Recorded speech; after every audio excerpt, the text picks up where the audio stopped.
Hi guys, welcome back to another video. So today I've got 15 easy freestyle skills for you guys to try at home. Now freestyle isn't going to improve your performance on the pitch. You're not going to become a better player by doing freestyle skills, but it is a good way to warm up with the ball. It's enjoyable, it's nice to be creative and have a bit of fun with the ball from time to time. So let's get right into the first move. Number one is the foot store, the first move I ever learned, and it's the most important to learn in my opinion because it can actually be the foundation to a lot of other freestyle moves. So if you want to practice here around the world and you're not quite confident enough doing it while juggling, you can use the foot store to begin the move. So basically what we're doing is, as the ball is descending, we're dropping our leg to cushion the ball and we're pointing our toes upwards to wedge the ball between our foot and our lower leg. So as you can see here, as I point my toes up, it creates a nice little nest for the ball to land on, and then we can just flick it back up and continue to juggle. So I'd recommend learning the foot store before continuing on into any other freestyle moves.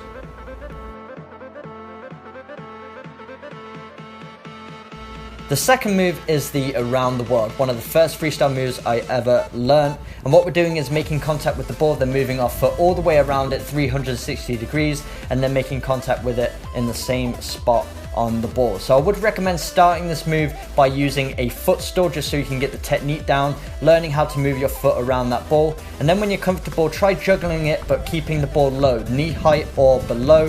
And then as you make contact with the ball, immediately move your foot around it. Don't wait to juggle it up and then move your foot around. Immediately make contact and get around that ball as quickly as possible. So you can either go inwards to outwards or outwards to inwards, whatever you're more confident with.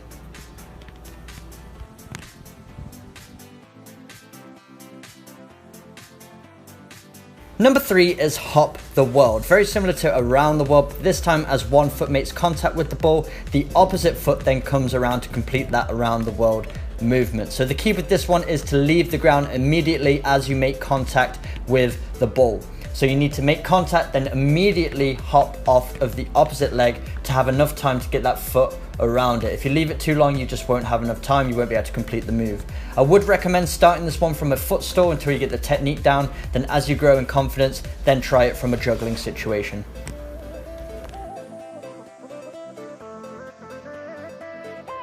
Number four is the crossover. So we're just trying to cross our feet over while continuing to juggle the ball. So you need to hop off of both feet mid-flight, and one foot's going over the top of the ball, similar to an around the world, but the opposite foot underneath is the one that's making contact with the ball. So you're basically just juggling and hopping mid-flight. That underfoot is the one that's making contact with the ball, and the opposite foot just goes over the top of it, so your feet cross over.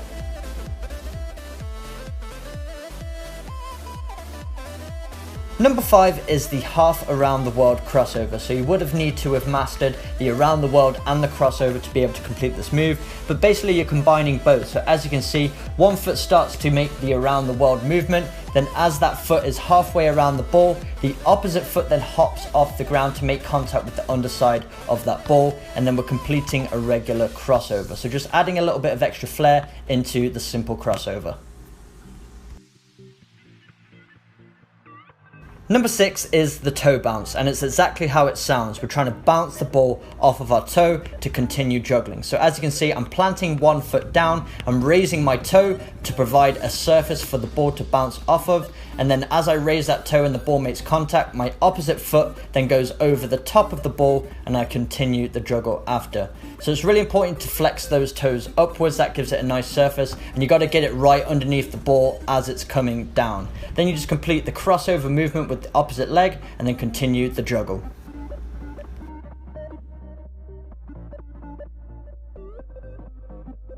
Number seven is the reverse toe bounce. So just another variation of the toe bounce that you can perform. So this time one foot's coming behind the opposite leg to catch the ball in the toe bounce. So again, we need to get that foot underneath the ball and then raise our toes to provide a surface for the ball to bounce off. And then the opposite foot then steps over it once again.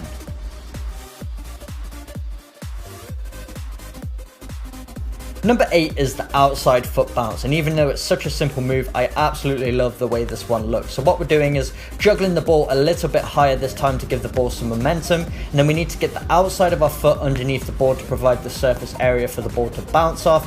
So we kind of have to invert our knee a little bit. That's the only way we're going to be able to expose the outside of our foot. So not a movement you're going to perform regularly, a little bit awkward, but as you can see here, just kind of inverting my knee. That's just going to allow me to get the outside of the foot underneath the ball, and then the momentum of the ball dropping is what's going to allow it to bounce off, and then you can continue the juggle.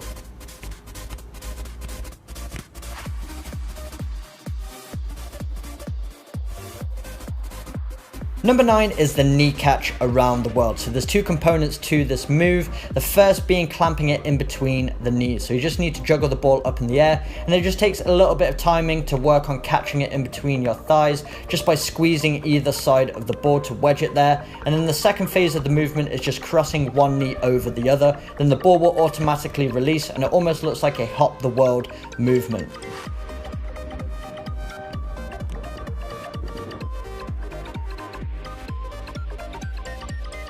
Number 10 is the neck stall, and this is where you catch it on the back of your neck. A very simple technique once you learn how to do it. So you can practice to begin with by just placing it on the back of your neck with your hands, just so you learn how it feels to have it balanced on the back of your neck. And then when you're confident enough, try doing it while juggling. So what we're doing is keeping our eye on the ball at all times, and then as it starts to drop, at the very last second, we bend forwards and then cushion it with the back of our neck, but you really need to leave it till the last second to make sure it cushions and doesn't bounce away.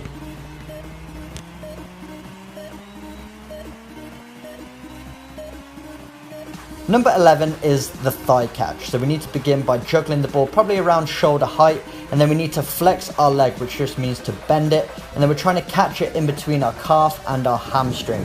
So as you can see, as I bend my leg, it just provides a place for the ball to sit in. Then I need to clamp it in between basically my glute and the lower leg.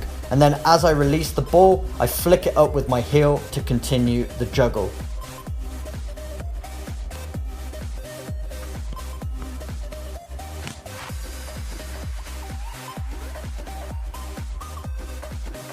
Number 12 is the reverse thigh catch, so just another variation of the thigh catch. On the original thigh catch, we were catching the ball on the same side, so we needed to juggle it up, and then we were just flexing our leg. This time, one leg is going across the other, so we're catching it in between the lower leg of one leg and the upper thigh of the opposite leg. And then as we release the ball, we're just flexing our opposite leg so we can heel the ball up into the air and continue the juggle.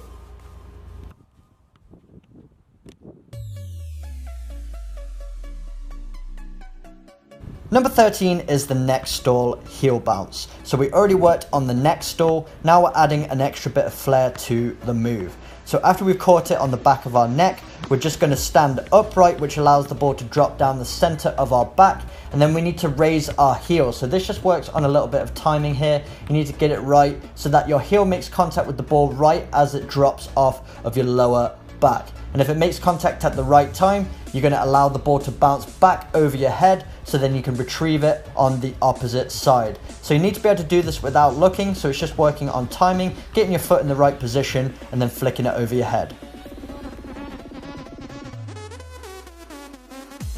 Number 14 is the toe bounce 360. So we already worked on the toe bounce earlier, so once you've mastered the toe bounce, you should be able to do this one with a little bit of practice. What we're doing here is, as we bounce the ball off of our toe, we're stepping over the ball 180 degrees, and as the ball bounces off of the toe, we then flick the ball with our heel and then complete the 360 degree turn to continue the juggle.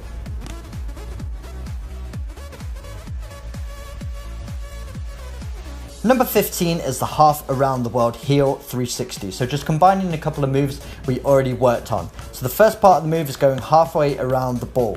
So as you can see, performing a half around the world movement. Then as my foot's halfway around the ball, I hop off of my opposite leg and land on the foot that was going around the ball. Then as I turn 180 degrees, I'm using my opposite foot to heel the ball into the air. Then as I make contact with that ball, I complete 360.